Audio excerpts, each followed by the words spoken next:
Look what I have.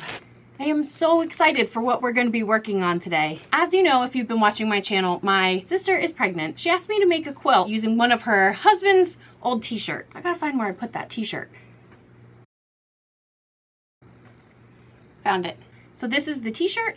It's the Red Hot Chili Peppers. I've picked a bunch of flannel fabrics that I think will go really nicely with it. How totally cute are these fabrics? They match better than I thought they were going to. I've been trying to find fabric that would go with this forever, and the little guitar print I thought was never ever going to be in stock again, and I just happened to look the other day and it was there, so I ordered a bunch of it. So I am so happy that I saw it was available and I was able to get some. Next step is to pop all this in the wash, and I guess I'll be back when it's done. Ooh, it's gonna look so good.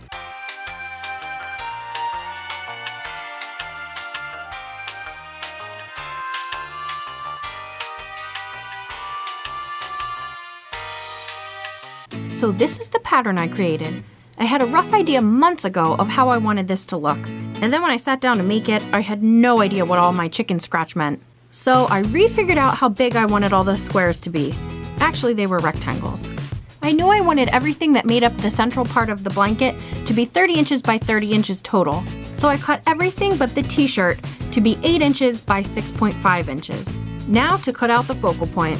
I knew I wanted the stretchy t-shirt material to be a little more stable, so I cut a piece of fusible fleece to the final size that I wanted the t-shirt to be. I then used that to trace a rough outline of where I would have to cut the shirt. I took a deep breath and started hacking away at my brother-in-law's beloved t-shirt. After folding it in half to find the center, I placed it on my cutting mat, gave myself a pep talk, ooh, don't mess up, don't mess up, and cut. I had to use a seam ripper to remove a tiny piece of the collar that was still attached. The fleece has these tiny bumpy bits that are actually glue. When melted, that holds it all together, so make sure that the bumpy side is up and match that with the wrong side of what you're fusing it to. Use your iron to attach it. P.S. If you don't like ironing, just stop this video now and I'll see you in the next tutorial, because there is an awful lot of ironing in this project. Next, I used the pattern I created to line up all the fabric pieces in order.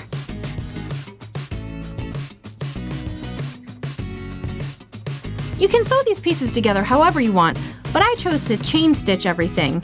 So I started by taking the first two pieces in every row, place them right sides together,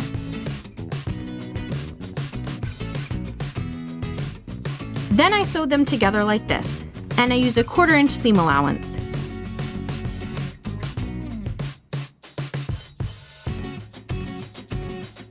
You can see how I didn't cut them apart. This keeps everything in order so I can attach the next pieces, like so.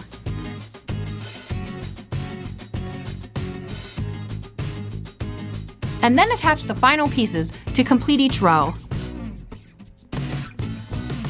I stacked all the remaining pieces so they would stay in order, and then continued sewing them, right sides together, with the pieces that were already joined together. If you have a longer rectangle like I did, just remember to account for that when you're sewing the pieces together. For example, I skipped adding a piece where the t-shirt goes because that really takes up 2 sections in that middle row. Just keep sewing like this until you have all the rows together.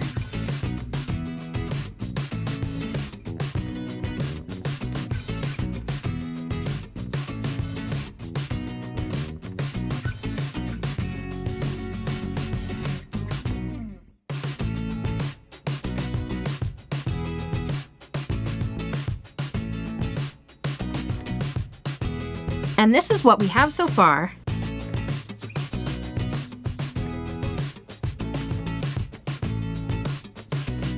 It was then that I realized my t-shirt piece was a little bit too long. You can see how the corners aren't matching up correctly. I used the seam ripper to take that row apart and then spent way longer than I care to admit figuring out exactly how long that piece was supposed to be. 7.5, 15.5 is the piece that I need. Ugh, math. But I finally worked it out and it looked much better. At least I cut it too big. Otherwise I would have cried and you wouldn't have this video tutorial because I would have messed up the whole blanket. Now get that iron back out because this next step is very important to keep everything looking neat. What I'm doing is ironing the rows so the seam allowance will be going opposite ways. See how the first row I ironed all the seams to the left and the next row to the right? This way when we sew the rows together, it helps everything lay nicely and there isn't quite so much bulk to sew through where the seams meet up. So just keep ironing every row in alternating directions. Now we're going to sew the rows together. See how it looks when you put two rows right sides together? That's called nesting the seam. Take your time and make sure each seam lines up, and put some pins or clips to hold everything in place. Go ahead and sew each row together with a 1/4 inch seam allowance.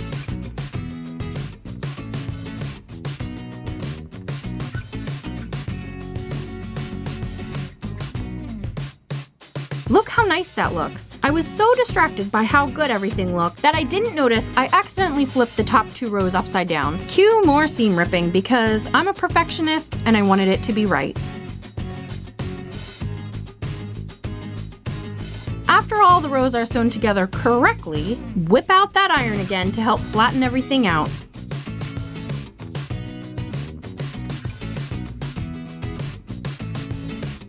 Oh, and don't forget to post some work in progress pictures on Instagram. I measured what I had so far to make sure it was 30 inches by 30 inches. Then I cut the backing material to 40 inches by 40 inches. I used the edge of my cutting mat for this because I'm lucky enough to have a tabletop with a giant cutting mat. I know you can fold it in half and then fold it in half again to make cutting a little easier, but sometimes I get a weird ripple and then the cut lines aren't straight. So I just do it this way. Now take the backing and find the center by folding it in half and mark with a pin. Then find the center of your block panel and mark that with another pin. Match those 2 pins together and pin. Clip or pin the rest of that edge. Then sew a straight line using a 1/4 inch seam allowance, but make sure you leave a 1/4 inch at the start and at the end unsewn. This is important for when we do the mitered corners later.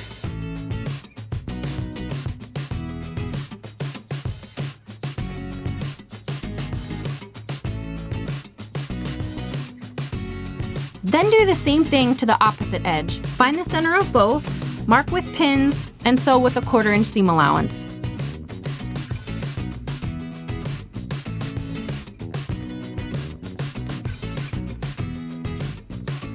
After that's done, do that 2 more times for the other 2 edges.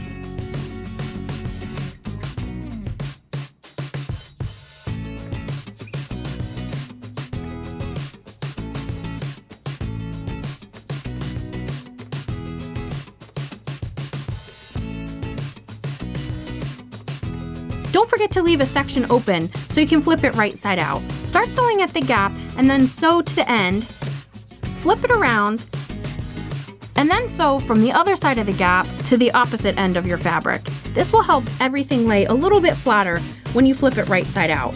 You can just sew straight down and leave a gap, but I found for making these blankets it helps everything lay just a little bit flatter. Now we're going to work on the mitered corners. So the reason we stopped sewing a 1/4 inch from each corner is for this next step. Lay your blanket, which is still inside out, right sides up.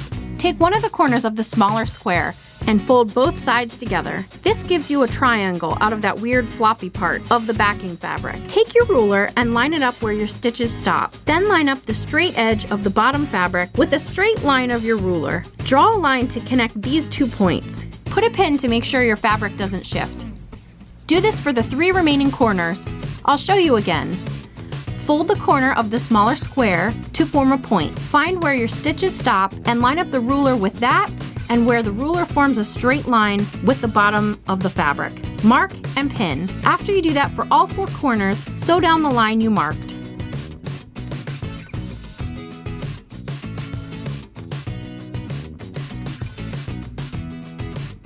Snip off the extra fabric from all 4 corners, about a 1/4 inch away from those stitches. Flip everything right side out and admire your lovely mitered corners. If you have done everything correctly, you'll have an equal amount of backing fabric bordering the main part of the blanket. I hope you didn't put your iron away just yet, because now we have to press everything once again. This will help it lay flat for the final step. Change your bobbin and thread to a coordinating color. because these next stitches will be seen. Choose a wide zigzag stitch on your sewing machine. Now sew around the whole blanket, along the edge where the main part of the blanket meets the border. Make sure the zigs are on one side and the zags are on the other. This will give it a nice finish, help hold the blanket together, and close up that opening where we flipped it right side out. Take your time on this, especially around the corners.